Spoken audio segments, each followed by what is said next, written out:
আসলে domain specific knowledge থাকে, আরেকটা থাকে কি ইনফারেন্স ইঞ্জিন। ইনফারেন্স ইঞ্জিনটা হচ্ছে ডোমেইন ইন্ডিপেন্ডেন্ট অ্যালগরিদম থাকে। তো ইনফারেন্স ইঞ্জিনের ভিতরে আসলে আমরা ইনফারেন্স ইঞ্জিনটাই আসলে বেসিক্যালি সবচেয়ে ইম্পর্টেন্ট একটা কাজ, যে যত রকমের কোয়েরি থাকে সমস্ত কোয়েরির অ্যান্সার গুলিকে জেনারেট করে ইনফারেন্স ইঞ্জিনের মাধ্যমে। ইনফারেন্স ইঞ্জিনের মধ্যে আসলে বেসিক্যালি আমরা এই যে সমস্ত টার্মস টার্মিনোলজি ব্যবহার করতেছি সেগুলিকে আমরা করব। যেমন আমি যদি এখানে একটু যাই, ধরো আমরা এই ছবিটাকে দেখা যাচ্ছে? জি স্যার। জি স্যার। এইখান থেকে ধরো আমার দুইটা অপশন আছে যাওয়ার। একটা অপশন হচ্ছে যে এই জায়গাতে মানে আমরা 1 2 তে যেতে পারি, এদিকে যেতে পারি, অথবা এইখানে যেতে পারি।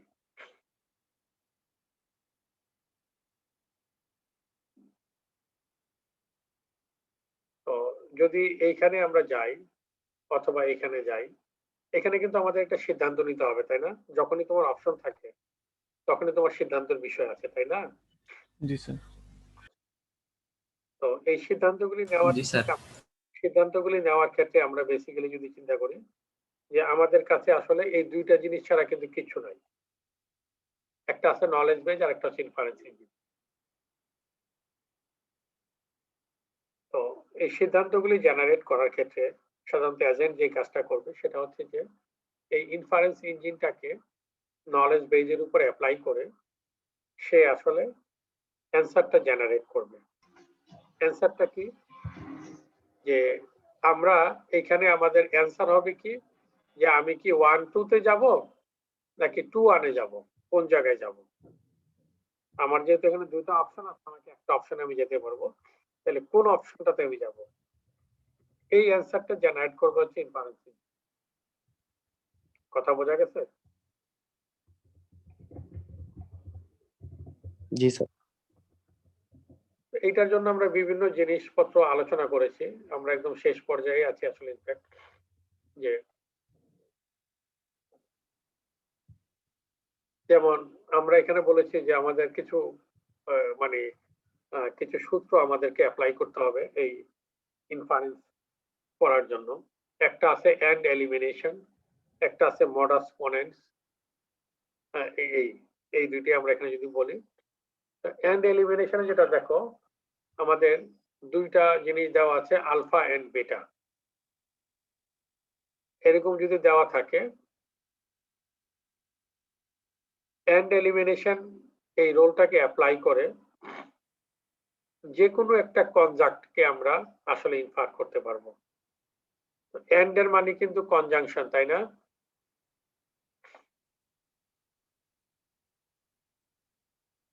এন্ড মানে কনজাংশন না? জি স্যার।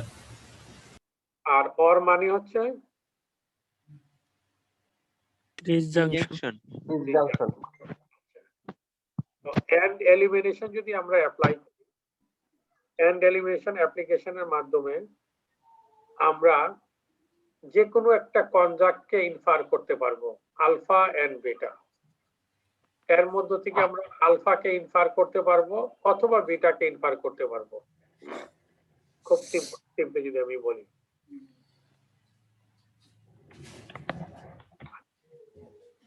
মডাস পনেন্স এটা আমাদের আরেকটা ল আছে। এখানে আলফা ইমপ্লাইজ বিটা এবং আলফাটা দেওয়া আছে, মানে আলফা ইমপ্লাইজ বিটা এটাও দেওয়া আছে, আবার শুধু আলফাটাও দেওয়া আছে। তাহলে সেই ক্ষেত্রে আমরা ইনফার করতে পারবো বিটা।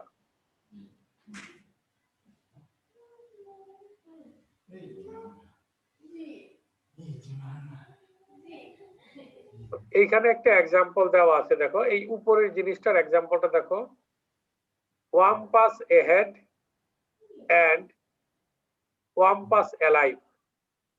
দেখা যাচ্ছে লেখাটা? জি স্যার। দেখা যাচ্ছে। one pass ahead and one pass alive, এইটা হচ্ছে কি আমার আলফা বিটার ভিতরে আলফাটা হচ্ছে এটা।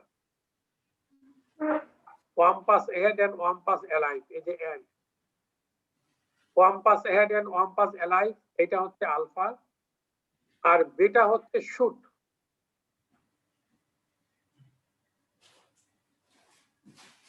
এবং আরেকটা জিনিস আমাদের দেওয়া আছে, শুধু আলফা দেওয়া আছে। শুধু আলফাটা কি?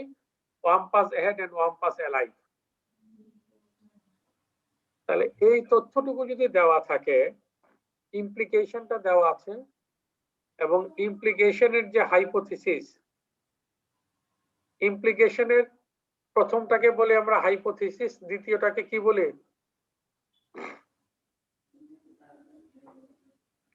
কনক্লুশন। প্রথমটা হচ্ছে হাইপোথিসিস, দ্বিতীয়টা হচ্ছে কনক্লুশন। তাহলে আমরা কি ইনফার করতে পারবো? বিটা। বিটা মানে কি এখানে দেখো তো?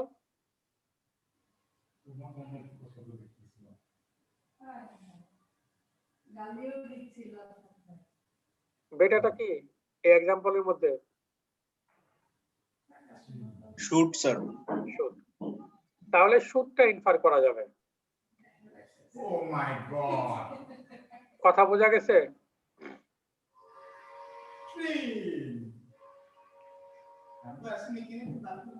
সবাই কি বুঝতে পারছো?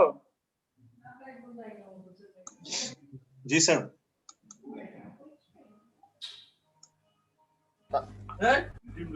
স্যার এক্সট্রা নয়েজ আসছে স্যার, কয়েকজনের মাইক্রোফোন অন আছে স্যার। যারা আনমিউট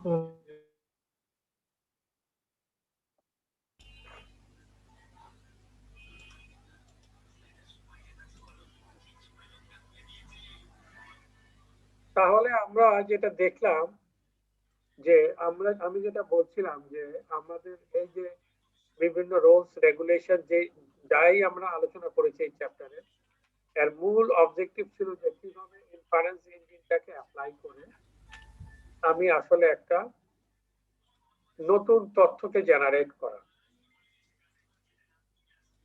তার এক্সাম্পল আমরা এখানে দেখলাম যে মোডাস পনেন্স, যেটা এই ইনফারেন্স রোলটা বা এই রিজনিং রোলটা যদি আমি অ্যাপ্লাই করি বা এই রিজনিং প্যাটার্নটা যদি অ্যাপ্লাই করি, এটা হচ্ছে ইমপ্লিকেশন রিলেটেড।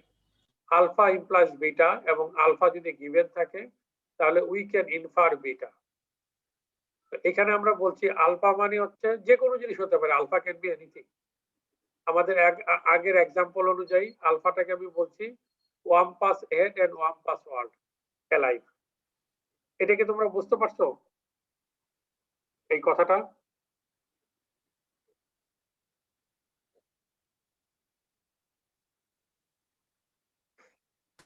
না স্যার, আরেকবার স্যার বলে ফেলেন। One pass head and one pass alive. Sir মানুষ যদি সামনে থাকে আর জীবিত থাকে। রাইট।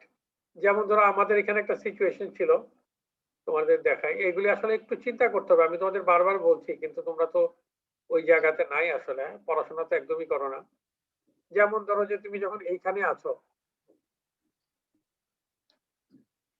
এই যে 2-1 আছো, আমার কার্সরটা কি দেখা যাচ্ছে?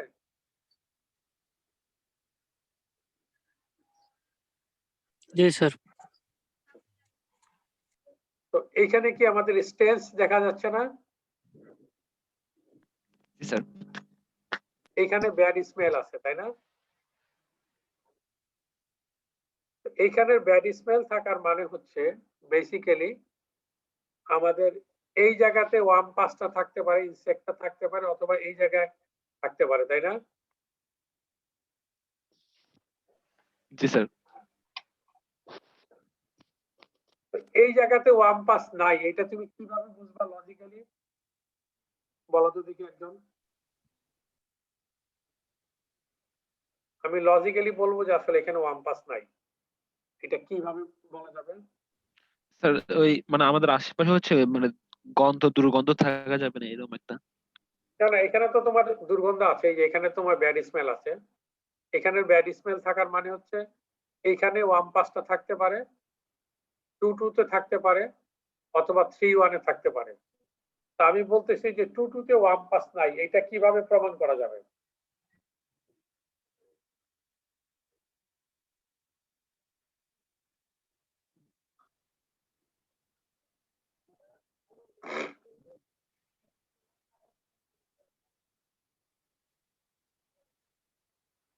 আমি কি পয়েন্টটা ক্লিয়ার করতে পেরেছি?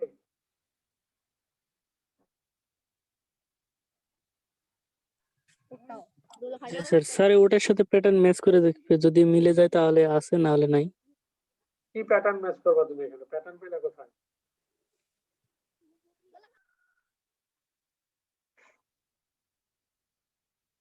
তোমরা তো একদমই পড়াশোনা করোনি আসলে।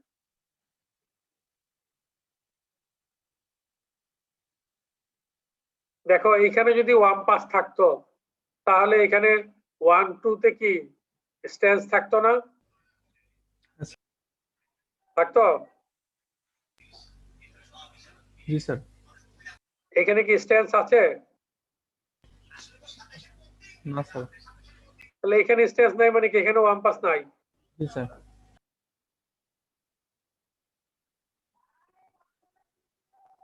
তাই নয় কি?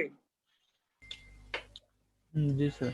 তুমি যখন ঠিক আছে। এখানে আছো, তুমি যখন এই যে 2 1 এ আছো, তুমি ইদার 3 1 এ মুভ করতে পারবা অথবা 2 2 তে মুভ করতে পারবা। এখন দুইটা অপশনের ভিতরে দুইটা অপশনে তোমার ডেঞ্জার আছে। দুই জায়গাতেই 1 পাস থাকার সম্ভাবনা আছে। তো একটা জায়গাতে 1 পাস তো একটা, সুতরাং একটা 1 পাস তো দুইটা জায়গাতে নাই, আছে?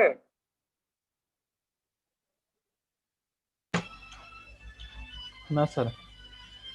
হ্যাঁ, সেই জন্য আমি বলছি যে এইখানে আসলে কিন্তু তোমাকে ডিসাইড করতে হবে যে তুমি কি 3 1 এ মুভ করবা নাকি 2 2 তে মুভ করবা।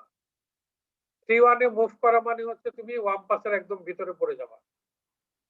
এখন আমি যেটা বলতেছিলাম যে 1 পাস এহেড এবং 1 পাস অ্যালাইভ, এই সিচুয়েশনটাতে মানে যখন তুমি 2 1 এ আসবা তখন আসলে এরকম একটা সিচুয়েশনে তুমি ফেস করবা যে 1 পাস এহেড এবং 1 পাস অ্যালাইভ। আমি যে জিনিসটা আসলে এই মোডাস পনেনের ভিতরে তোমাদেরকে দেখালাম।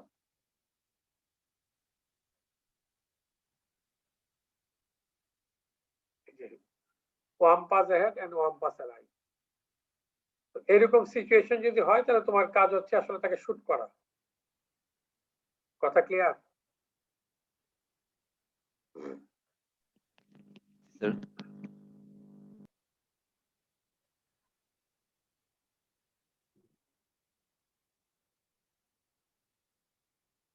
স্যার প্রিভিয়াস ফিগারটাতে একটু যাবেন, 1 পাসের ওইটা।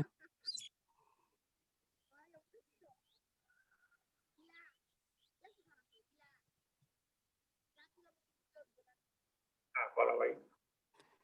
স্যার এখানে ওই যে 2 2 তে যদি মানে স্ট্যান্স থাকে তাহলে উপরে 1 পাস আছে, কিন্তু ওই যে রাইট সাইডে নাই। এটার কারণ কি স্যার? ওই যে নিচে 2 1 এ স্ট্যান্স নাই, এই কারণে? রাইট, হ্যাঁ। এখানে যেখানে ব্রিজ দেওয়া আছে না, এই যে 1 2 তে 2 1 না, এটা আমি 1 2 বলছি, মানে 1 নাম্বার রো 2 নাম্বার কলাম, এখানে শুধু একটা ব্রিজ আছে দেওয়া, তাই না? জি। তো এইটার উপরে যদি 1 পাস থাকতো তাহলে এখানে স্টেন্স থাকতো। তো যেহেতু এখানে স্টেন্স নাই তার মানে এখানে কোনো 1 পাস নাই আসলে। এখানে 1 পাস থাকলে এখানে অবশ্যই স্টেন্স থাকতো। আমি সেই জন্য বলছি যে তোমার লজিক্যাল ইনফারেন্স দিয়ে তোমাকে আসলে খুঁজে বের করতে হবে যে তোমার এই এখনকার মুভমেন্টটা কোথায় হবে বা এখনকার সিচুয়েশনে তোমার অ্যান্সার কি। কথা ক্লিয়ার? স্যার এই ক্ষেত্রে তো ওই যে লেফট সাইডে মানে 1 2 তে তো আছে স্ট্যান্স, তো তখন কি হবে? কোন জায়গায়? এই যে 1 2 নম্বর পয়েন্ট যেটা, কত নাম্বার রো বলো? 1 নম্বর রো 1 নম্বর কলাম যেটা, এটার উপরে 1 2। 1 নাম্বার রো 1 নাম্বার কলাম না তো, 2 নাম্বার রো 1 নাম্বার কলাম। জি হ্যাঁ, 2 নাম্বার রো 1 নাম্বার কলামে স্ট্যান্স আছে। জি 2 নম্বর রো 2 নম্বর কলাম যেটা ফাঁকা আছে আর কি। দাঁড়া একটু শেষ করতে দাও, কথা শেষ করো। 2 নাম্বার রো 1 নাম্বার কলামে স্ট্যান্স আছে। জি এইখানে স্ট্যান্স থাকার মানে হচ্ছে 2 নাম্বার রো 2 নাম্বার কলামে 1 পাস থাকতে পারে অথবা 3 নাম্বার রোর 1 নাম্বার কলামে 1 পাস থাকতে পারে। যে কোনো এক সাইডে থাকবে। 1 পাস তো আমাদের একটা ইনসেক্ট, আচ্ছা একটা ইনসেক্ট তো দুই জায়গায় থাকবে না। জি বুঝতে পারো না এই কথা? জি হ্যাঁ। তো এখন আমাদের জানা দরকার যে আসলে আমি যখন এই 2 নাম্বার রোর 1 নাম্বার কলামে আছি, তার মানে 2 1 এ আছি, আমার জন্য পসিবল দুইটা অপশন আছে। একটা অপশন আছে ডান দিকে 2 2 তে যাওয়া, অথবা আরেকটা অপশন আছে 3 1 এ যাওয়া, 3 নাম্বার রোর 1 নাম্বার কলামে যাওয়া। কিন্তু আমি এইখান থেকেই ব্যাড স্মেল পাচ্ছি। এখন আমি জানি হচ্ছে ওয়াম পাস হচ্ছে একটা, দুই জায়গাতে ওয়াম পাস নাই। তাহলে আমি যদি বের করতে পারি যে ওয়াম পাসটা কোন জায়গাতে আছে আর কোন জায়গাতে নাই, তাহলে আমার মুভ করা সহজ হবে না? জি স্যার। তা আমরা দেখলাম, যেটা বুঝতে পারলাম, যেহেতু এই 1 নাম্বার রোর 2 নাম্বার কলামে আসলে কোনো স্টেন্স নাই, তার মানে 2 2 তে কোনো ওয়াম পাস নাই। এটা কি বুঝতে পারছো এখন? জি স্যার।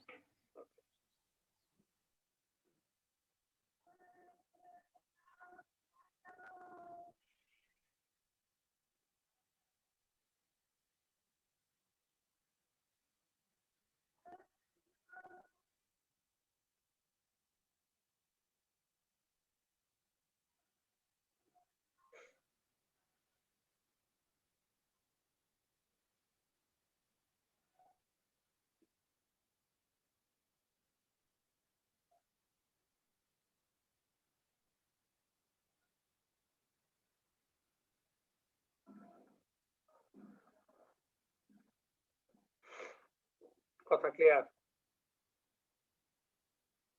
হ্যালো, সবাই কি বুঝতে পারছো? জি স্যার।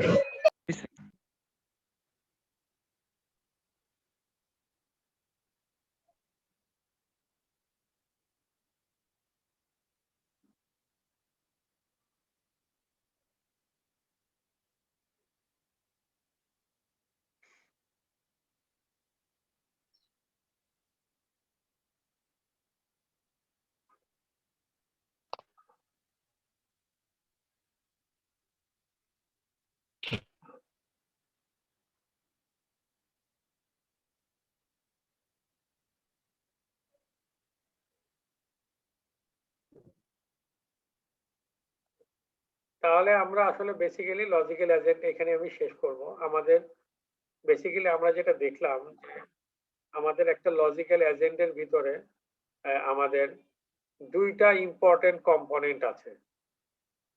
একটা হচ্ছে নলেজ বেস, আর একটা হচ্ছে ইনফারেন্স ইঞ্জিন। নলেজ বেসটা হচ্ছে আমাদের ডোমেইন স্পেসিফিক নলেজ থাকে, আর ইনফারেন্স ইঞ্জিনটা হচ্ছে আমাদের ডোমেইন এন্ড ইন্ডিপেন্ডেন্ট অ্যালগোরিদম সেখানে কাজ করে। তো এইখানে আমরা নলেজ বেসটা কিভাবে তৈরি করব তার কিছু এক্সাম্পল আমরা আলোচনা করেছি। যেমন আমরা বলেছি যে একটা নলেজ বেজের ভিতরে আমাদের যেটা থাকবে এ সেট অফ সেন্টেন্সেস, নলেজটাকে আমরা এক্সপ্রেস করব এ সেট অফ সেন্টেন্সেস দিয়ে। আর এই সেন্টেন্স গুলিকে তৈরি করার জন্য আমাকে আসলে সিনট্যাক্স এবং সিমান্টিক্স অ্যাপ্লাই করতে হবে। যেমন ইংরেজিতে যদি আমি কোনো একটা সেন্টেন্স লিখতে চাই, তাহলে ইংরেজি গ্রামারের যে রুলস এন্ড রেগুলেশনস আছে এইগুলি আমাদের আসলে জানা থাকতে হবে, তা না হলে ইংলিশ সেন্টেন্স আমি লিখতে পারবো না।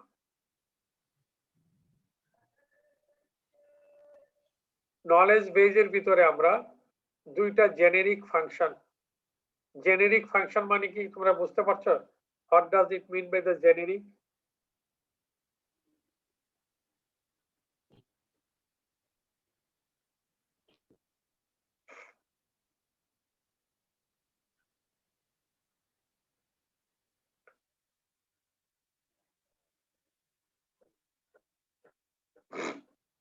হ্যালো,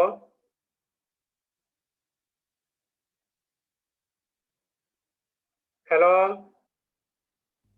স্যার শুনতে পাচ্ছি স্যার। স্যার শোনা যাচ্ছে। হ্যাঁ, জেনেরিক শব্দটার অর্থ কি? স্যার জেনেরিক শব্দটার অর্থ হচ্ছে স্যার যেটা শুনতে পাচ্ছি ডিফাইন স্যার। করা থাকে স্যার, ফাংশন ফাংশন ডিফাইন করা থাকে স্যার।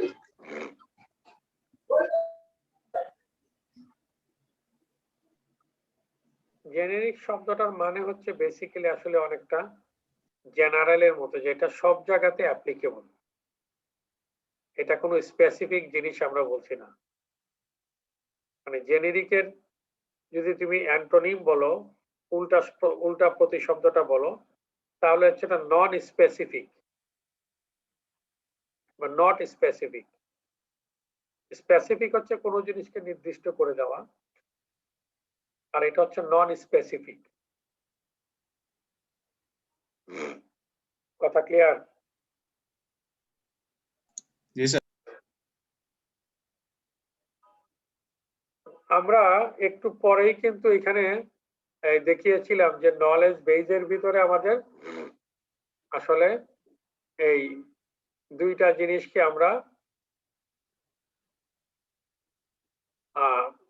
ইয়ে করছিলাম, মানে ছোট্ট একটা সিডো কোড। দেখো দুইটা টেল ফাংশন ইউজ করেছি, তাই না? টেল এবং আস্ক দেখা যাচ্ছে।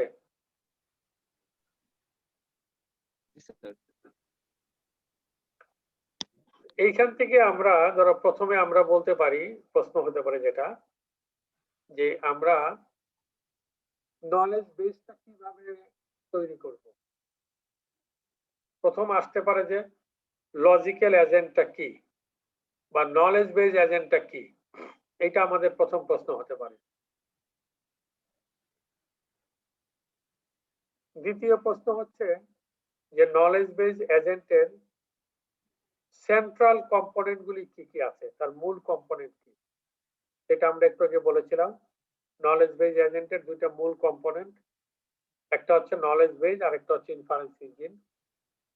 নলেজ বেসটা হচ্ছে আমার ডোমেইন স্পেসিফিক নলেজ থাকবে, আর ইনফারেন্স ইঞ্জিনটা হচ্ছে আমাদের ডোমেইন ইন্ডিপেন্ডেন্ট অ্যালগোরিদম হবে, তাই না?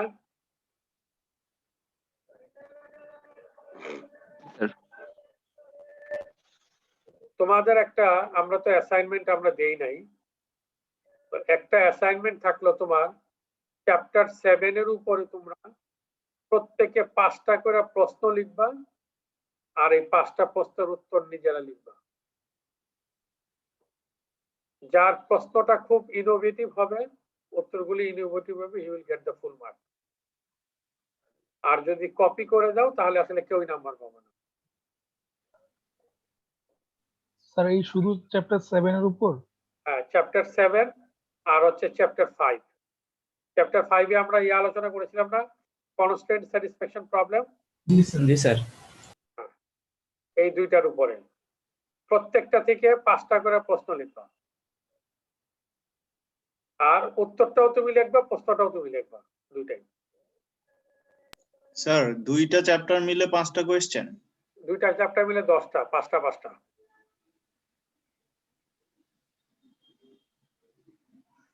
স্যার কোয়েশ্চেন গুলো কি শর্ট কোয়েশ্চেন হবে স্যার? প্রশ্নগুলির অ্যান্সার ধরো, আমি সেটাই বললাম যে প্রশ্নগুলি তোমাকে ইনোভেটিভ হতে হবে। অ্যান্সার গুলিও তো স্ট্রেট ফরওয়ার্ড অ্যান্সার হলে তো ভালো হবে না, তাই না? কি বলো?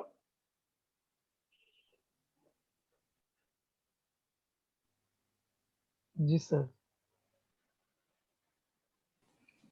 স্যার আমাদের গত কয়েকটা ক্লাসের রেকর্ড নেই।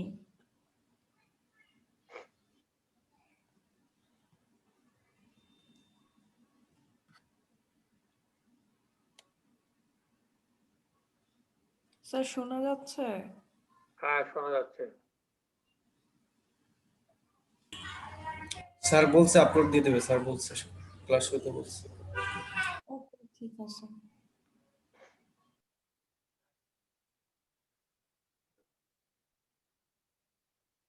তোমাদের ফাইনালের অ্যাসাইনমেন্ট আমি তৈরি করছি, এটা একটু তোমাদের সাথে আজকে একটু এখন একটু এই মুহূর্তে একটু আলোচনা করে নিই। হ্যাঁ,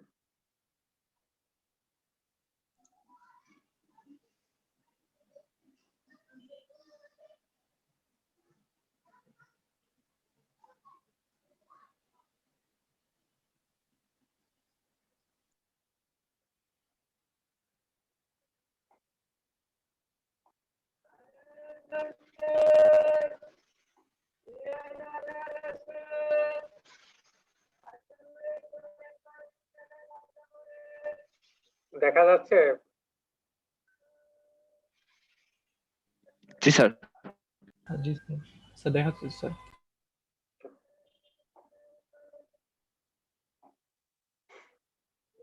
আমি একটা স্পেলিং মিস্টেক করছি, এটা একটু ঠিক করে নিই এখনই, পরে না হলে মনে থাকবে না।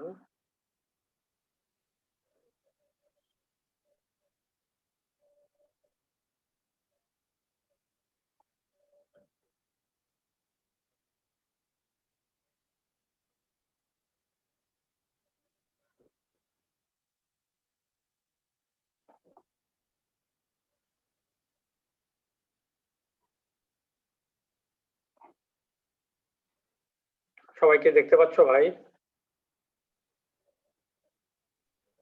স্যার দেখেন। স্যার দেখা যাচ্ছে স্যার। এখানে আমরা বলছি using a real world example explain the main problem of greedy algorithm. এটা হচ্ছে একটা পার্ট প্রশ্নের। আরেকটা পার্ট হচ্ছে how the incorporation of simulated annealing algorithm can overcome this problem. এইটা হচ্ছে প্রশ্নের দ্বিতীয় পার্ট। আর তৃতীয় পার্ট হচ্ছে যে তোমাকে একটা হাইব্রিড অ্যালগোরিদমের সিডো কোড লিখতে হবে। যে অ্যালগোরিদমটা হাইব্রিডের ভিতরে যে অ্যালগোরিদমটা হবে সেটা হচ্ছে গ্রিডি অ্যালগোরিদম এবং সিমুলেটেড অ্যালগোরিদমকে ব্যবহার করবা।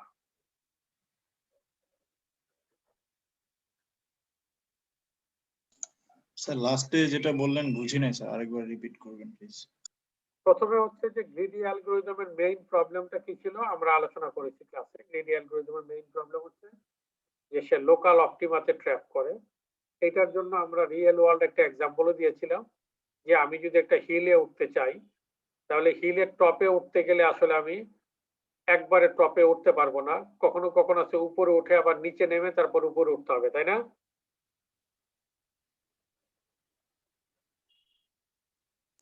জি স্যার। এই এক্সাম্পল তো আমরা আলোচনা করেছি নিশ্চয়ই, তাই না? জি স্যার। এই গ্রিডি অ্যালগোরিদমের মেইন প্রবলেমটাকে আলোচনা করতে হবে একটা রিয়েল ওয়ার্ল্ড এক্সাম্পল দিয়ে। আর এই প্রবলেমটাকে ওভারকাম করার জন্য সিমুলেটেড অ্যানেলিং অ্যালগোরিদমটা গ্রিডি অ্যালগোরিদমের ভিতরে আসলে ব্যবহার করতে হবে। গ্রিডি অ্যালগোরিদমের কোনো একটা জায়গাতে কোনো একটা পার্টিকুলার কন্ডিশনে সিমুলেটেড অ্যানেলিং অ্যালগোরিদমটা ব্যবহার করতে হবে। তাহলে দেখো এই লোকাল অপটিমার যে প্রবলেম, এই প্রবলেমটা সলভ করার জন্য তুমি গ্রিডি অ্যালগোরিদম চালাচ্ছ, গ্রিডি অ্যালগোরিদম চলতেছে, যখনই সে লোকাল অপটিমাতে পড়তেছে তখন সে আসলে সিমুলেটেড অ্যানেলিং অ্যালগোরিদমটাকে ব্যবহার করবে কিছু সময়ের জন্য, সব সময়ের জন্য না। তারপরে যখন লোকাল অপটিমার প্রবলেমটা যখন সলভ হবে তখন সে আবার গ্রিডি অ্যালগোরিদমে ফিরে যাবে। কথাকে আমি বুঝাতে পারলাম?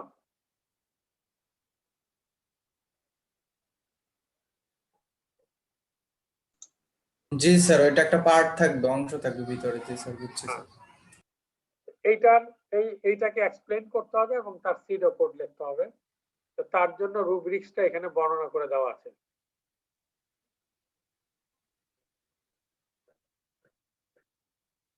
সেকেন্ড আমরা বললাম যে অ্যাডভার্সারিয়াল সার্চ অ্যালগোরিদমটা ক্লাসিক্যাল সার্চ অ্যালগোরিদম থেকে কিভাবে ডিফার করে,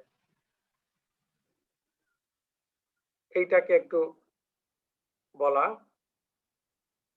তারপরে আমরা একটু এক্সপ্লেইন করতে বলেছি যে দুইটা সিনারিওর কথা বলবা যেখানে আমরা আলফা বিটা কোডিংকে অ্যাপ্লাই করলে আমাদের সার্চিং এর টাইমটাকে রিডিউস হবে কিন্তু সলিউশন কোয়ালিটিটা আমাদের স্যাক্রিফাইস করা লাগবে না। আমরা ক্লাসে একটা এক্সাম্পল দিয়েছিলাম, এখানে আরেকটা এক্সাম্পল নিজেরা চিন্তা করতে হবে।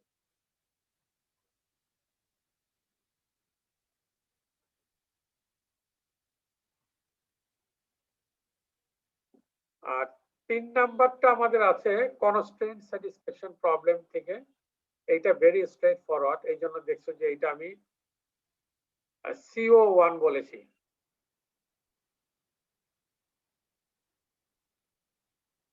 তিনটা ডিফারেন্ট প্রবলেম এখানে, একটা হচ্ছে ফ্লোর প্ল্যানিং, একটা হচ্ছে ক্লাস স্কেজুলিং, আর একটা হচ্ছে হ্যামিল্টনিয়ান ট্যুর। প্রত্যেকটা ডেফিনেশন দেওয়া আছে। ফ্লোর প্ল্যানিং বলতে আমি কি বুঝাই, এই যেখানে দেওয়া আছে। ক্লাস স্কেজুলিং বলতে কি বুঝাই, এটা এখানে বলে দেওয়া আছে। হ্যামিল্টনিয়ান ট্যুর বলতে কি বুঝাই আমরা, এটা বলে দেওয়া আছে এখানে। এই তিনটা প্রবলেমের এই ডেসক্রিপশন থেকে এইটাকে সিএসপি প্রবলেম হিসাবে এটাকে আসলে ডেসক্রাইব করা এবং তাকে ম্যাথমেটিক্যাল নোটেশন দিয়ে রিপ্রেজেন্ট করা। এই স্যার কথাটা আসে নাই স্যার, লাস্টে যা বললেন শোনা যায়নি। আমি বলেছি যে এই তিনটা তো প্রবলেমের আসলে নরমাল ডেসক্রিপশন দেওয়া আছে, তাই না? জি স্যার। যেমন ধরো ক্লাস স্কেজুলিং প্রবলেমে আমরা কি চাই, যে আমরা চাই যে প্রত্যেকটা ছাত্রের জন্য, এখানে কি লেখা আছে সেটা আমি পড়লাম না, আমরা চাই যে একজন টিচারের যাতে এক সময় দুইটা ক্লাস না পড়ে, তাই না? জি স্যার। সেম জিনিসটা কিন্তু ছাত্রের জন্য প্রযোজ্য, তাই নয় কি? জি স্যার। এইটা তো তুমি একটা লিঙ্গুইস্টিক ডেসক্রিপশন দিতে পারো না? জি স্যার। সিএসপি প্রবলেমে ডেফিনিশন দিতে গেলে আমরা কি বলেছিলাম, একটা ভেরিয়েবল থাকবে, ভেরিয়েবলের ডোমেইন থাকবে, আর থাকবে হচ্ছে কনস্ট্রেন্ট, তাই না? জি স্যার। জি স্যার। তো এইখানে দেখো, এই টাইম টেবিল স্কেজুলিং এর প্রবলেমে যদি চিন্তা করি, আমি দুইটা কনস্ট্রেন্টের কথা বললাম, যে একজন টিচারের একটা সময়ে একের অধিক ক্লাস থাকতে পারবে না, এইটা একটা কনস্ট্রেন্ট আমার। একটা কনস্ট্রেন্ট হচ্ছে একজন ছাত্রের এক সময়ে একের অধিক ক্লাস থাকতে পারবে না, এটা আরেকটা কনস্ট্রেন্ট, তাই না? জি স্যার। আরেকটা কনস্ট্যান্ট হতে পারে উইকেন্ডে কোনো ক্লাস থাকতে পারবে না, তাই না? জি স্যার। এইটা একটা, যেই দিন ক্লাস তুমি দিবা সেই দিন একটা ওয়ার্কিং ডে হতে হবে, তাই না? কি বলো? জি স্যার। জি স্যার। আবার এমনও তুমি চিন্তা করতে পারো যে ক্লাসের সময়গুলি 9টা থেকে 5টার বাইরে হতে পারবে না, তাই না? জি স্যার। তো এইগুলি হচ্ছে কনস্ট্রেন্ট। এই কনস্ট্রেন্ট গুলিকে আমরা আসলে, তুমি দেখবা যে আমরা ম্যাথমেটিক্যাল কিছু সিম্বল দিয়েছিলাম, ওই সিম্বল দিয়ে এই জিনিসগুলিকে রিপ্রেজেন্ট করা। কথা বোঝা গেছে?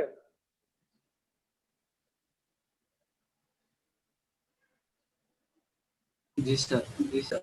ওকে।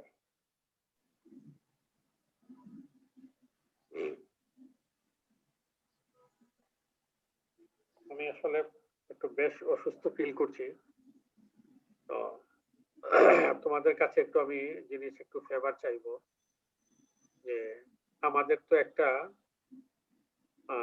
কি বলে, আমাদের একটা ইয়া লাগবে, অ্যাসাইনমেন্টের কথা তো আমরা অলরেডি বললাম, আমাদের একটা প্রেজেন্টেশন লাগবে, তাই না? জি স্যার। জি স্যার। প্রেজেন্টেশনের টপিকটা তোমরা রোল নাম্বার এবং তোমার নাম, সিআর আছে ক্লাসে? মোহন তো নাই নিশ্চয়ই? আছে স্যার। আচ্ছা, তুমি সবার কাছ থেকে একটু প্রেজেন্টেশনের টপিকটা কালেক্ট করবা,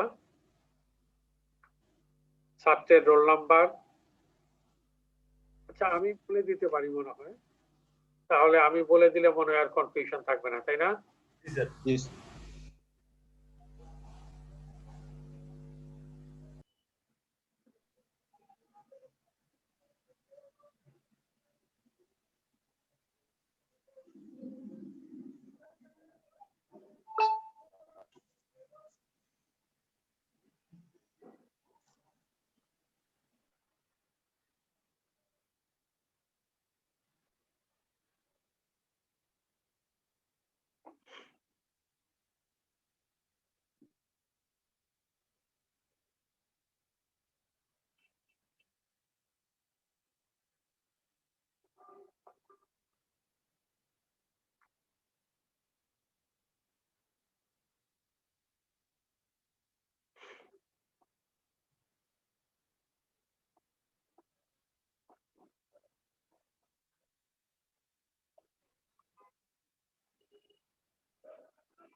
আমাদের চ্যাপ্টার 2 তে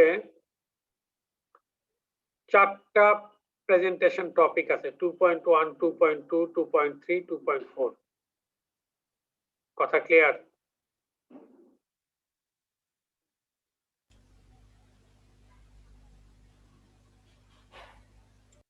জি স্যার।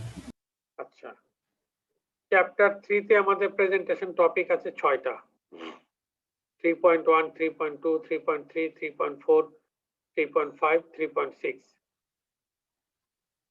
তাহলে 6 আর 4 কয়টা হইলো? 10টা। চ্যাপ্টার 4 এ আছে আমাদের 4টা, 10 আর 4 এ 14। চ্যাপ্টার 5 এ আছে ধরো আমাদের 1, 2, 3, 4, 5টা, 6টা, 7টা, 8টা। তাহলে 14 আর 8 এ 22। 6 নম্বরে আছে 5টা, 22 আর 5 এ 27। আর বাকি 7 নম্বরে আছে 6টা, 33। আমাদের তো সবার হয়ে গেছে। আরো তো স্টুডেন্ট বেশি স্যার। কয়জন স্টুডেন্ট? আমি তো 30-এর বেশি কখনো পাই না।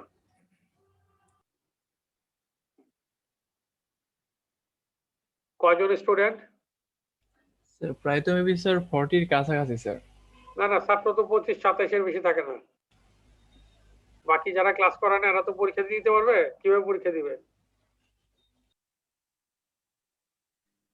এটা কোন বই থেকে আসলে টপিক গুলো? আমরা যেই বইটা পড়াইছি, ও ঠিক আছে, রাসেল এন্ড নরভিক, ঠিক আছে। এই যে এটা artificial intelligence a modern approach. কথা ক্লিয়ার? জি স্যার।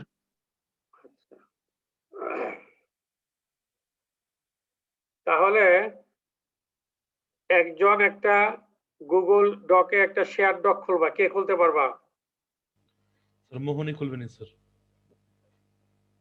যে মোহন, তুমি একটা গুগল ডকে শেয়ার ডকে খুলবা, প্রত্যেকে তার রোল নাম্বার লিখবা, রোল নাম্বার লিখে এখান থেকে যে কোনো একটা টপিক করবা যাতে ওভারল্যাপিং না হয়।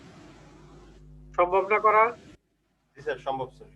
ওকে, এবং এইটা আমাকে রাতের মধ্যে পাঠাবা। রাতের মধ্যে স্যার? হ্যাঁ। Okay sir. স্যার প্রেজেন্টেশনটা স্যার কবে স্যার? হ্যাঁ, আমি বলবো আর কি। প্রেজেন্টেশনটা আমরা শুক্রবার দিন নিব। হ্যাঁ, শুক্রবার অথবা শনিবার, এরকম একটা ডেট আমাদের ঠিক করতে হবে আর কি, কারণ এখন তো নর্মাল দিনে আমরা এটা করা মুশকিল হবে আর কি। তাহলে আজকে ভাই আমি একটু লিভ নিচ্ছি, আমার একটু শারীরিক আজকে বেশ আমি একটু সমস্যায় আছি আর কি। হ্যাঁ, নমস্কার স্যার। ঠিক আছে স্যার।